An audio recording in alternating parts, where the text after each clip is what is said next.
Telangana CM Revanth Reddy ఇవాళ బెంగళూరు వెళ్లబోతున్నారు. మరి కాసేపట్లో ఆయన బెంగళూరుకు బయలుదేరబోతున్నారు. కాంగ్రెస్ అధ్యక్షుడు మల్లికార్జున ఖర్గేను ఆయన పరామర్శించబోతున్నారు. జూబ్లీహిల్స్ ఉప ఎన్నికపైన ఖర్గేతో సీఎం రేవంత్ రెడ్డి చర్చించనున్నారు.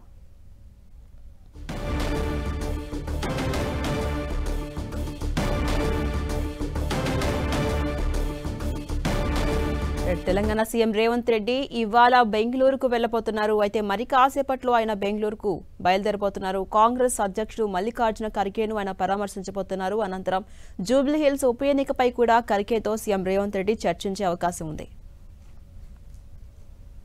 ఇక అప్డేట్స్ మా ప్రతినిధి ప్రతాప్ అందిస్తారు. రైట్ ప్రతాప్, మనం చూస్తున్నాం తెలంగాణ సీఎం రేవంత్ రెడ్డి మరి కాసేపట్లో బెంగళూరుకు బయలుదేరబోతున్నారు. అప్డేట్స్ ఏంటి?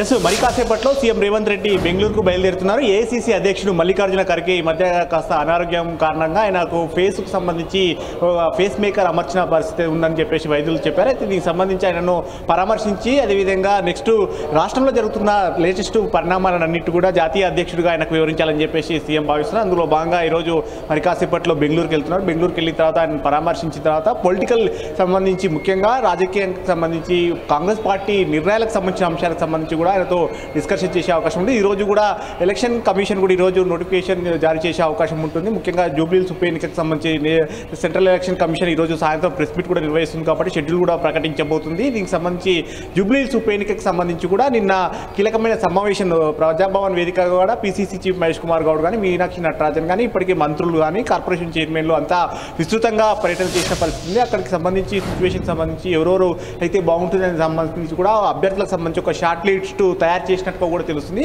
ఆ షార్ట్ లిస్టును ఈరోజు సీఎం రేవంత్ రెడ్డి ఏఐసీసీ అధ్యక్షుడు మల్లికార్జున ఖర్గే దృష్టికి తీసుకెళ్లి వీటిలో ఎవరు అయితే బాగుంటుందని దానికి సంబంధించి ఒక టిక్ పెట్టుకునే అవకాశం ఉంటుంది. ఆ అభ్యర్థిని కూడా 1-2 రోజుల్లో కూడా ప్రకటించే అవకాశం ఉన్నట్టుగా తెలుస్తుంది. అయితే ఆ రేస్లో సంబంధించి చూసినట్లయితే నవీన్ యాదవ్ పేరు కానీ, బొంతు రామ్మోహన్, అదేవిధంగా కార్పొరేటర్ అహ్మద్ నగర్ కార్పొరేటర్గా ఉన్న సిఎన్ రెడ్డి కానీ, అదేవిధంగా మీ అంజన్ కుమార్ యాదవ్ సీనియర్ నేత అంజన్ కుమార్ యాదవ్, మహిళా అభ్యర్థిగా కంజర్ల విజయలక్ష్మి, ఆమె కంజర్ల లక్ష్మీనారాయణ యాదవ్ కోడలు కాబట్టి ఆ మహిళా అభ్యర్థిగా ఆమెను కూడా ప్రొజెక్ట్ చేస్తున్నట్టుగా ఉంది. సో మొత్తం మీద ఇట్లా కొన్ని పేర్లను అయితే ఒక షార్ట్ లిస్టు చేసినట్టుగా తెలుస్తుంది. ఆ షార్ట్ లిస్టును ఈరోజు సీఎం రేవంత్ రెడ్డి మల్లికార్జున ఖర్గే ముందు పెట్టి ఫైనల్ పేరును డిసైడ్ చేసే అవకాశం ఉంటుంది. అదేవిధంగా లోకల్ బాడీ అంశానికి సంబంధించి ముఖ్యంగా బీసీలకు 42% రిజర్వేషన్ అంశం అనేది చాలా హాట్ టాపిక్గా మారిందని చెప్పుకోవచ్చు. ఇప్పటికే దీనికి సంబంధించి హైకోర్టులో పిటిషన్లు పడడం కానీ సుప్రీంకోర్టులో కూడా ఈరోజు హియరింగ్ ఉంది. దీనికి సంబంధించి ఇప్పటికే మంత్రులు డిప్యూటీ సీఎం బట్టి విక్రమార్క, పొన్నం ప్రభాకర్, వాగ్దే శ్రీహరి ఇప్పటికే ఢిల్లీ వెళ్ళి అడ్వకేట్లతో సమాలోచన చేసి బలమైన వాదనలు వినిపించాలని చెప్పేసి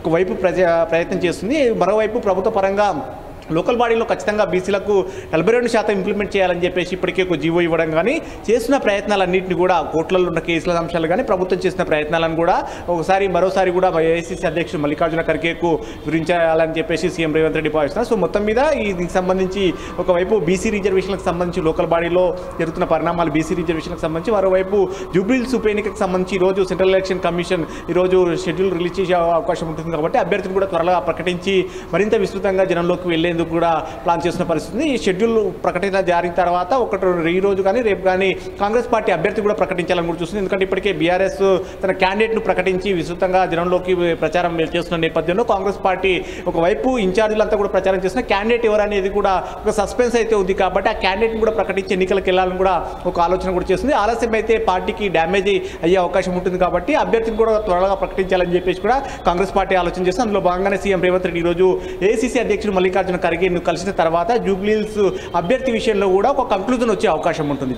రైట్, థ్యాంక్ యూ ప్రతాప్.